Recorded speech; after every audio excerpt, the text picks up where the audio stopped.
तो जनता के बीच में तो उनका कहीं जड़ मजबूत है नहीं। वो हमेशा से एनडीए में रह करके श्री नीतीश कुमार जी मुख्यमंत्री जी के साथ रह करके अपना काम चलाए हैं। अब उनका काम तो चलने वाला है नहीं, बिहार से तो पूरी तरह उनका जड़ उखड़ चुका है। इसलिए ये अनाप शनाप आरोप लगा रहे हैं और उस आरोप में कहीं कोई सत्यता नहीं है। और बिहार की जनता इसको बखूबी जानती है और उनको रिजेक्ट कर चुकी है। उनको भी ईमानदारी बरतना चाहिए कि जब बिहार के अंदर में नशा बंदी है, शराब बंदी है, तो लोगों को सचेत करने की आवश्यकता है। और जो चीज़ हमारे लिए, हमारे परिवार के लिए, हमारे समाज के लिए घातक है। बिहार की महागठबंधन की सरकार ने बिहार वासियों को ठगने का काम किया है, ऐसा भाजपा की तरफ से कहा जा रहा है। तो वहीं पोस्टर वार का दौर फिर से एक बार बिहार में शुरू हो गया है। बता दें आपको कि भाजपा कार्यालय के बाहर एक पोस्टर लगाया गया है जहां पर बिहार के महागठबंधन की सरकार पर तंज कसा गया है। हमारे साथ बात करने के लिए बिहार सरकार में मंत्री मदन सहनी हैं, जुड़ेंगे, बात करेंगे। मंत्री जी, क्या कुछ कहिएगा? पोस्टर वार से महागठबंधन की सरकार पर तंज कसा जा रहा है। कहा जा रहा है कि जिस तरीके से वादा किया था महागठबंधन की सरकार ने, कोई वादा पूरा नहीं किया। बिहार में सारे काम किए गए हैं जो बिहार के निवासियों के लिए आवश्यकता थी, चाहे वह सड़क बनाने का काम हो, बिजली घर घर तक पहुंचाने का काम हो, 7 निश्चय पार्ट 2 के तहत घर घर तक शुद्ध पेयजल पहुंचाने का काम हो।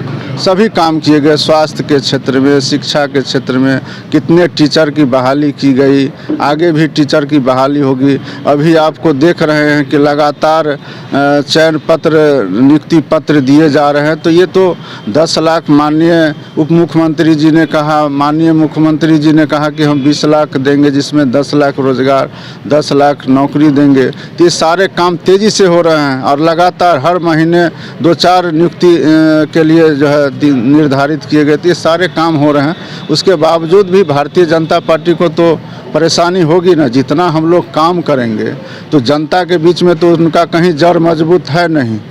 वो हमेशा से एनडीए में रह करके श्री नीतीश कुमार जी मुख्यमंत्री जी के साथ रह करके अपना काम चलाए हैं। अब उनका काम तो चलने वाला है नहीं, बिहार से तो पूरी तरह उनका जड़ उखड़ चुका है।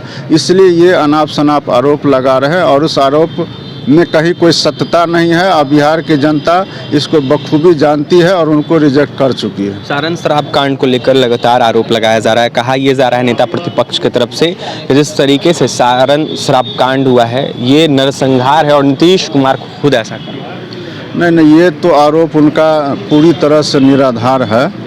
और हम लोग को या उनको भी विपक्ष का नेता होने के नाते उनको भी ईमानदारी बरतना चाहिए कि जब बिहार के अंदर में नशा बंदी है, शराब बंदी है, तो लोगों को सचेत करने की आवश्यकता है।